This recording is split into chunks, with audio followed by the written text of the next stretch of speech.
존재감을 쭉쭉 높여가는 기업 이야기, 업되는 기업 시간입니다.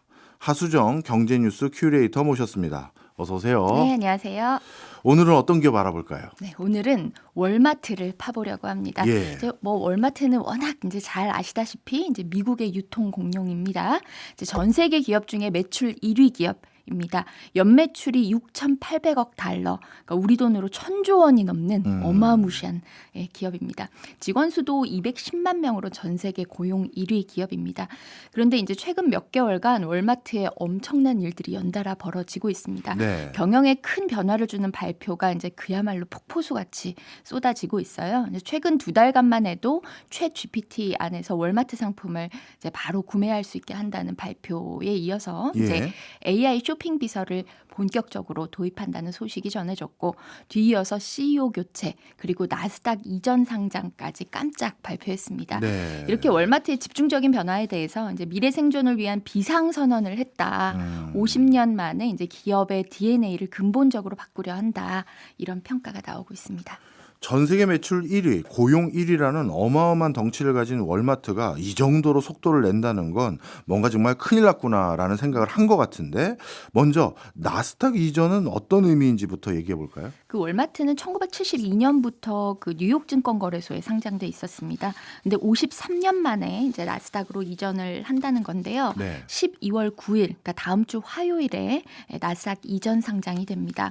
뉴욕 증권거래소는 전통 산업 기업들이 몰려 있고, 또 나스닥은 이제 기술 성장 기업들이 모여 있는 거래소잖아요. 근데 월마트는 그동안 명실공히 오프라인의 이제 유통 왕이었고, 예. 그리고 뉴욕 증권거래소에서는 이제 터줏대감이었거든요. 근데 이번에 월마트가 나스닥으로 옮기는 거는 우리는 더 이상 전통적인 리테일 기업이 아니다.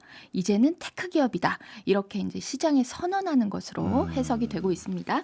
근데 다만 이제 뉴욕 증권거래소 입장에서는 시가총액 한 3위, 4위 하거든요. 월마트가. 근데 그런 월마트를 나스닥에 뺏겨서 일단 거래량 측면에선 상당한 충격이 있을 것 같아요. 네. 그러니까 월마트가 나스닥으로 옮기면 뉴욕 증권거래소 역대 최대 규모의 이전 상장입니다. 아, 그렇군요.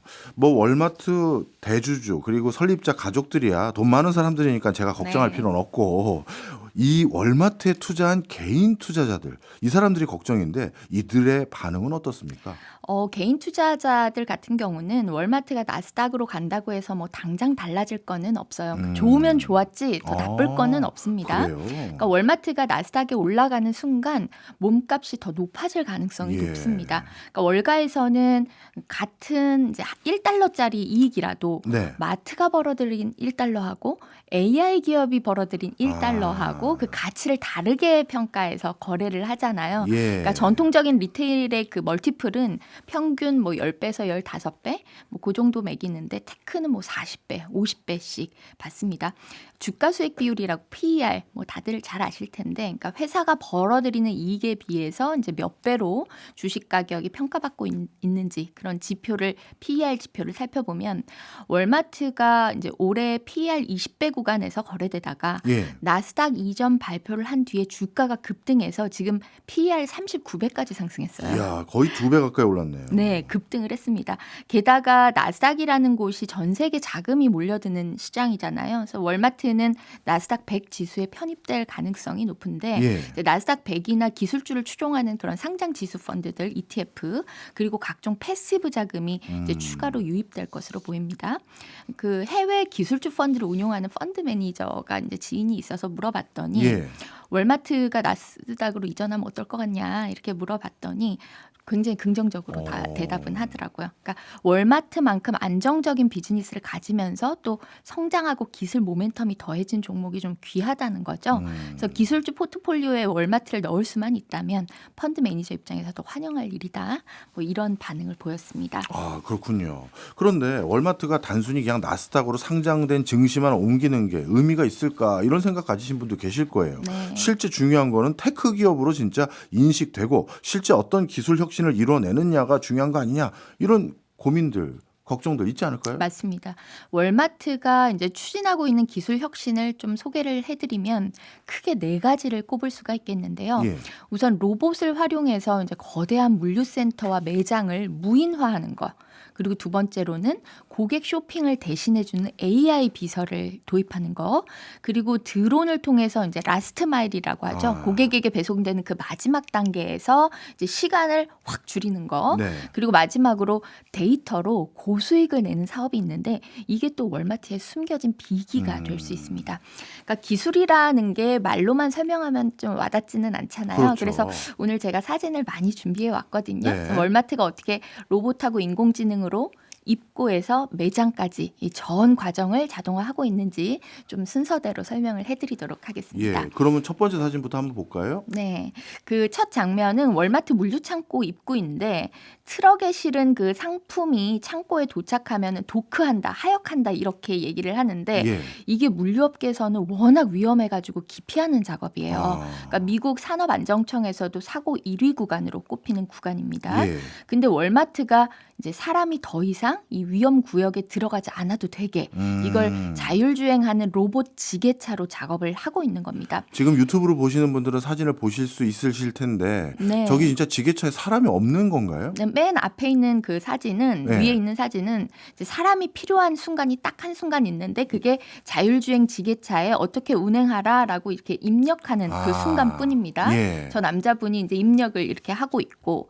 그 다음부터는 로봇 지게차가 일을 다 해요. 예, 근데 이제 폭스 로보틱스라는 이제 스타트업에서 이제 기계를 받아오고 있는데 네. 오른쪽 위에 있는 사진이 그 트럭 안에 이제 물건이 쌓여져 있는 트럭 안에 이제 지게차가 슉 하고 들어가가지고 스스로 들어가서 스스로 물건을 꺼내오는 장면입니다. 네. 아래에 있는 사진에는 자율주행 지게차가 팔레트를 구분하고 그 팔레트를 적재적소에 스스로 내려놓는 그런 자동화 작업을 진행하고 있습니다. 그 지게차는 레이더 기술하고 딥러닝 기술을 적용을 해서 그 경로를 정확히 파악할 수 있다고 합니다. 아래 사진들 보면 정말 사람이 한 명도 안 보이죠. 그렇네요. 네, 예전에는 지게차가 이제 짐을 잘 실을 수 있게 사람이 이제 꼭 그 트럭 안에 들어가서 무거운 짐을 층층이 쌓여 있는 그 팔레트를 정리를 해줬대요. 네. 그리고 지게차 그 포크라고 이제 밑에 이렇게 쭉 삐져나온 게 있는데 있죠. 그 포크가 정확히 팔레트 아래 이제 칼집에 싹 들어가게 사람이 그걸 작업을 했다는 겁니다. 예. 근데 지게차가 워낙 이제 시야가 제한적이고 또 이제 실외에서 실내로 이제 왔다 갔다 하다 보니까 이게 사고가 많이 발생했대요. 이제 빛이 이제 비춘다든지 예, 이제 이런 이제 눈에도 이제 부담이 되고 하니까 거기서 이제 사고가 많이 발생했다고 합니다. 근데 월마트가 로봇 지게차를 처음으로 도입한 게 플로리다주의 이제 브룩스빌에 있는 물류센터인데 예. 면적이 한 13만 제곱미터, 축구장 한 18개 되는 규모 어마어마하게 큰 장소인데 이 넓은 공간에서 과거에는 수백 명의 직원이 각자 하루에 작업대 걷는 걸음수만 해도 10마일이었대요. 그게 16km거든요. 네. 16km인데 그게 광화문 광장에서 강남역 가는 거리입니다. 예. 근데 그런 거를 이제 하루에 매일매일 이제 노동자들이 했었던 건데 그런 이제 사람들의 노동을 싹 없앴다는 거죠. 예. 어떻게 하역 작업을 자동화했는지는 이제 그림까지 보니까 사진까지 네. 보니까 확 이해가 됐는데요. 네. 자, 그러면 하역한 물건을 뭔가 정리하는 거 이것도 중요할 것 같은데 이건 누가 합니까? 네, 이제 물류센터에 입고된 물건을 이제 정리하는 그게 바로 유통체인의 핵심 프로세스인데요. 이제 두 번째 장표를 보면 완전히 또 다른 세계가 펼쳐집니다. 여기도 사람은 안 보이네요. 네, 로봇 지게차가 이제 팔레트를 창고 내부로 가져다 놓으면 거기서 이제 컨베이어가 짐을 쭉 이어받아 가지고 입고를 쭉 시켜요. 예. 첫 번째 사진이 이제 짐들이 쭉 들어가고 있고 오른쪽 위에 있는 이제 두 번째 사진이 피킹이라고 불리는 단계인데 이게 AI로 움직이는 로봇팔이 이제 박스들을 상품별 그리고 매장별로 분류해 가지고 다시 배열을 하는 작업입니다. 이렇게 분류된 박스는 저장 구역으로 보내지는데 왼쪽 아래 사진에 이제 초록색 자동차 같이 생긴 게 있어요. 가운데 그게 이제 로봇이에요. 네. 그래서 아주 촘촘하게 쌓여진 선반 안으로 이 로봇이 들어가가지고 박스를 막 순서대로 쌌는데 사람이 들어가기 어려운 그런 좁은 통로까지 로봇이 들어가서 테트리스처럼 이제 촘촘하게 높게 그리고 천장까지 아주 높이 쌓을 수가 있습니다. 이걸 고밀도 자동 창고라고 부릅니다. 이제 오른쪽 맨 아래에 있는 그 사진입니다. 근데 기존 창고하고는 뭐 밀도 자체가 달라요. 창고 면적을 60%까지 이제 절감할 수가 있고 같은 공간에서 이제 최대 2배까지 용적률이 높아집니다. 네. 이제 사람이 이 작업을 하면 뭐 교대 시간이 있고 휴식 시장이 있고 또 병목도 발생할 수도 있는데 네. 그거를 이제 해결한 거고요. 무엇보다 작업 정확도가 이제 상당히 높아졌다. 이게 큰 강점입니다.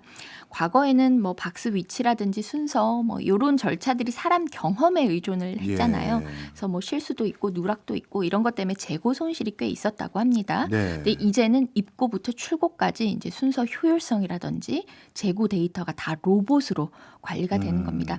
이건 월마트가 투자한 신보틱이라는 로봇 업체하고 협업해서 시스템을 만든 건데 신보틱은 이제 나스닥 상장 업체이기도 합니다. 그렇군요. 야, 물류 자동화 이건 아마존이나 하는 일인 줄 알았는데 월마트도 만만치 않은데요. 네, 맞습니다. 근데 이제 아마존하고 좀 비교를 해보자면 예. 로봇 도입 대수만 보면 아마존이 세계 최대예요. 그러니까 아마존은 100만 대 이상 이제 로봇을 물류 창고에 배치를 해놨거든요.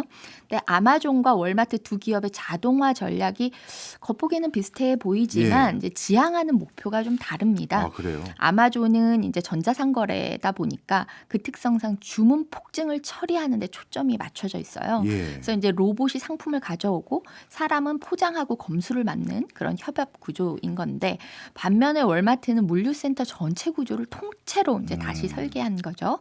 그래서 입고, 저장, 정렬, 출고 이게 이제 하나의 자동 파이프라인처럼 이제 쭉 이어지게 만든 거예요. 예. 그러니까 아마존이 로봇을 활용해서 사람의 생산성을 높이는 데 이제 초점을 맞췄다면 월마트는 물류 구조 전체를 혁신하는 거에 더 앞선 방식이다. 이런 평가가 나옵니다. 아, 그렇군요.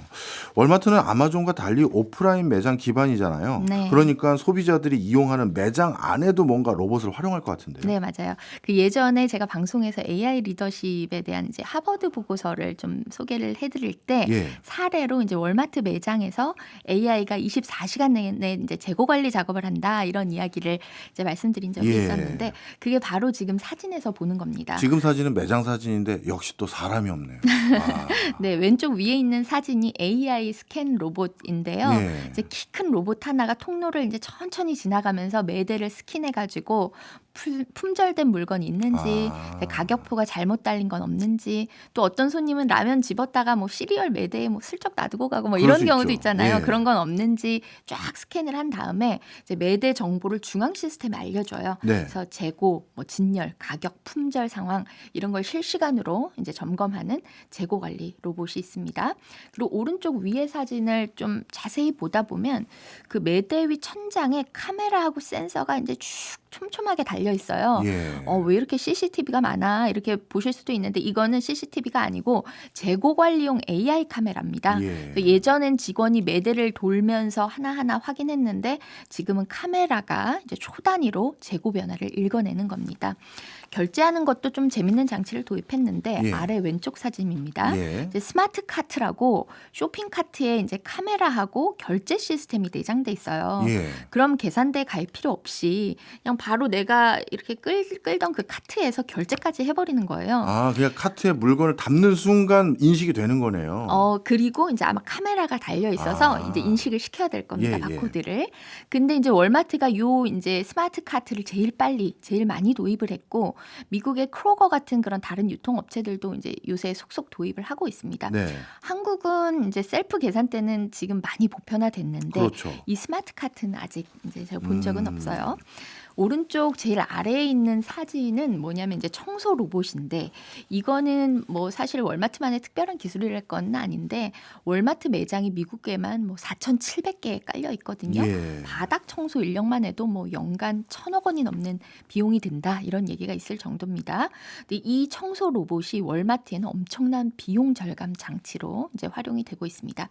월마트는 2026년, 그러니까 내년까지 미국 내 매장하고 물류센터의 65%를 자동화 서비스로 바꾸겠다라는 목표를 세우고 있습니다. 예. 딱 보니까 진짜 어마어마한 혁신들이 전개되고 있구나라는 건 이해가 되는데요. 네.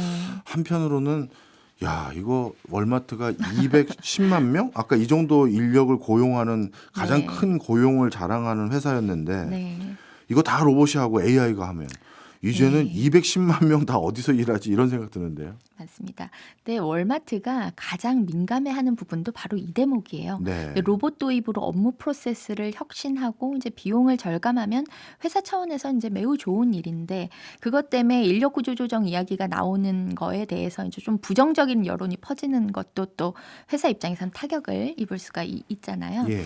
전 세계 민간 기업으로는 또 최대 고용주다 보니까 이제 월마트 행보가 고용 시장의 바로미터가 되기도 해서 이제 많은 이제 주목이 쏠리기도 합니다. 예. 근데 일단 월마트가 공식적으로 발표하기로는 그 210만 명의 인력을 앞으로 이제 3년간은 더 유지하겠다 이렇게 밝혔습니다. 그러니까 자동화로 일자리를 없애는 게 아니고 이제 직원을 더 가치 있는 업무로 재배치하겠다는 게 이제 월마트 설명이고 실제로 뭐 장비 모니터링 직무라든지 뭐 고객 응대 업무 또 온라인 주문 처리 업무 이런 곳으로 직원들이 이제 직원 수가 증가하고 있는 상황입니다. 네. 방금 고객 응대 업무도 말씀 주셨는데 사실 네. 유통 과정에서 이게 굉장히 중요하다고 들었는데 네. 이 부분은 어떻게 하고 있습니까? 그러니까 고객 서비스 부분에서도 굉장히 이제 AI를 많이 활용하고 있어요. 네. 근데 대대적으로 보도가 됐던 그 오픈 AI와의 협업이 예. 이제 대표적인 사례인데 지금 미국에서는 챗 GPT 안에서 월마트 상품을 구입할 수가 있습니다. 그래서 챗 GPT하고 이제 대화하는 것만으로도 상품 선택부터 이제 결제부터 된다라고 보면 되는데 이제 만약에 예를 들어서 크리스마스에 친구들이랑 파티할 건데 뭐 사야 될까 이렇게 챗 GPT에 물어보면 챗 GPT가 먼저 이제 파티 플래너처럼 질문을 해줘요. 예. 손님 몇 명 와요? 뭐 음식은 직접 준비해요? 아니면 간단한 핑거푸드로 할 거예요? 뭐 이렇게 몇 가지 대화를 하고 나면 월마트 상품 추천 모드로 이렇게 들어갑니다. 그래서 4명 파티면 뭐 맥주 8캔, 치킨 너겟 1봉지, 초코 케이크 1개, 나초 1봉지 요 정도 이제 장바구니 만들어 줄까요? 이렇게 이제 물어보는 식이에요. 예. 그래서 좋아 이렇게 대답하면 챗 GPT 화면 안에 이제 실시간으로 월마트 장바구니가 뜨고 이제 모든 선택이 끝나면 마지막에 이제 결제 화면으로 바로 그 안에서 넘어갑니다. 예. 그래서 지금까지 온라인 쇼핑이라는 게 검색창에 이제 상품명을 우리가 치고 목록 쭉 보고 비교하고 장바구니 넣고 결제하고 이렇게 여러 번의 클릭이 필요했는데 이 모든 단계를 한 화면에서 해결을 하는 거예요. 그래서 어떤 사람들은 이걸 제로 클릭 쇼핑이라고 부르더라고요. 검색 스트레스는 확실히 좀 줄어들 것 같습니다. 네. 그래서 챗 GPT하고 협업하는 거 외에도 월마트가 자체 AI 쇼핑 비서도 도입을 했는데 AI 스파키라고 불리는 건데요. 이것도 월마트 앱 안에서 음성으로 요청하면 이제 필요한 장보기 상품을 만들어줍니다. 예. 게다가 이제 다른 AI 서비스하고 차별되는 부분을 월마트가 도입을 했는데요. 매장에 갔을 때 어느 위치에서 물건을 찾을 수 있는지 내 동선을 좀 내비게이션 보는 것처럼 실시간으로 이렇게 쭉 안내하는 그런 기능도 있어요. 예. 또 진열대 앞에서 또 살까 말까 막 내가 망설이고 있으면 상품 리뷰를 오디오로 막 자동으로 재생을 해주는 거예요. 이거 예. 좋아, 이거 나빠 이런 식으로 그래서 선택을 할 수 있게 해줍니다. 이렇게 AI 도구를 사용했더니 쇼핑객의 평균 지출이 25% 늘어나는 효과가 있었다고 합니다. 저는 반드시 스피커 꺼야겠네요. 네. 예, AI가 진짜 재밌는 변화들 많이 시도하는 것 같은데 네. 앞서 말씀 주시기를 드론 배송 얘기도 해주신 것 같은데 그것도 네. 궁금합니다. 이게 드론 배송 절차가 어떻게 진행되는지 좀 영상을 가져왔어요. 고객이 월마트 앱을 키면 이제 드론이 배달을 해주는 물품이 쭉 나오고 주문을 하면 뭐 오더 온 더 웨이 뭐 7분 남았습니다. 이런 드론 위치 정보가 실시간으로 쭉 보여지고요. 앞마당, 뒷마당, 길가 이렇게 배송 장소를 내가 정할 수도 있어요. 예. 그래서 안전하게 이제 도착을 하면 긴 끈으로 이렇게 물건을 쭉 내려주고 그리고 나서 드론은 쿨하게 휙 하고 날아갑니다. 네. 근데 배송 물품은 제한이 있는데 뭐 감기약, 비타민, 기저귀, 빵 뭐 이렇게 가볍고 급하고 생활 밀착형인 그런 제품들이고 예. 3kg 미만으로 무게 제한이 있습니다. 네. 드론으로 물건을 배송하는 거는 뭐 장점도 있고 단점도 있습니다. 우선 뭐 배송 속도 경쟁으로만 보면 뭐 엄청난 가능점이 있는 거죠. 그렇죠. 도로나 뭐 신호등 그런 거 영향 없이 바로 직선 거리로 날아갈 수가 있고 예. 또 월마트 드론 배송은 주문하고 평균 30분 이내, 네. 그러니까 빠르면 10분 이내 도착을 한다는 거예요. 예.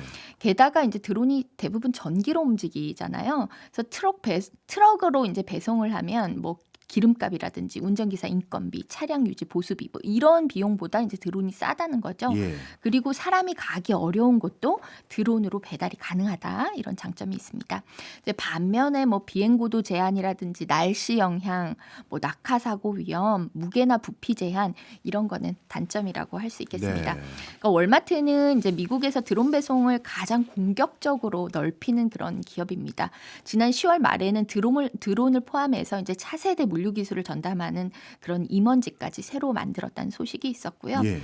월마트는 미국 전역에 이제 4,700개 매장이 쫙 깔려 있다 보니까 이 매장들이 드론의 기지이자 물류 허브가 될 수 있는 거예요. 그래서 결국 아마존보다는 드론 배송에 이제 유리할 수밖에 없는 구조고 네. 전체 유통망을 또 하늘길로 확장하는 데 있어서 월마트가 한 발 앞서 있다 이런 평가가 나옵니다. 네.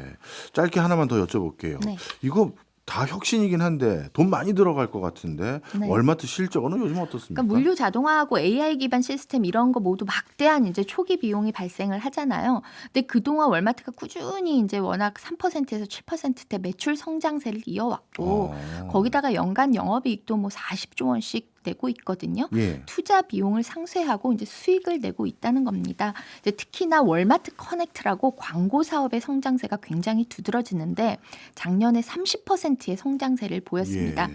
월마트가 광고 사업을 어떻게 하냐. 이게 최근 블랙 프라이데이 때 비지오라는 브랜드의 65인치 LED 텔레비전을 $200 정도에 팔았거든요. 예. 이제 반값으로 판매를 한 거예요. 근데 월마트가 비지오라는 그런 텔레비전 제조사를 인수했기 때문에 이렇게 마진 없이 싸게 팔 수 있는 건데 예. 이건 그냥 미끼 상품이 아니었습니다. 네. 이제 고객이 텔레비전을 싸게 사서 거실에 깔면은 그게 바로 월마트의 광고 플랫폼이 되는 거예요. 그래서 한마디로 월마트가 미국 가정의 TV 화면 첫 페이지를 장악하게 되는 겁니다. 네. 그래서 핵심은 데이터인데 네. 고객의 그 시청 데이터와 월마트의 구매 데이터를 결합한 그런 소프트웨어를 TV에 깔아 놓는데요. 예. 이 사람이 야구를 좋아하는 사람이면 치킨하고 맥주를 계속 이제 광고를 해가지고 소비를 이제 타겟팅하는 그런 방식이라고 볼 수 있는 거죠. 네. 미국 광고업계에서는 월마트가 소비자 행동을 통제할 수 있는 무서운 혁신을 실현했다 이런 평가가 나옵니다. 이런 이제 월마트의 여러 가지 혁신은 내년 2월에 취임할 존 퍼너 이 신임 CEO가 완성하게 될 것으로 예상이 됩니다. 예. 이 사람은 알바 신화라고 할 수가 있어요. 이제 월마트 매장의 시간제 직원으로 시작해서 이제 30년 넘게 근무하고 결국 이제 최고 경영자까지 오른 인물입니다. 그 12년 동안 월마트를 이끌었던 더그 맥밀런 이 사람이 이제 워낙 평판이 좋았거든요. 그래서 창업주 샘 월튼 이후에 최고의 경영자 이런 평가를 받을 정도였는데 이번에 이제 더그 맥밀런이 이제 물러나고 그동안 이제 워낙 이제 혁신의 기초를 잘 다져놨기 때문에 그 바통을 존 퍼너가 이어받게 됐습니다. 자, 앞으로 월마트가 테크 기업으로 어떻게 거듭날지 주목을 해볼 필요가 있겠습니다. 알겠습니다. 지금까지 하수정 경제뉴스 큐레이터였습니다. 고맙습니다. 고맙습니다.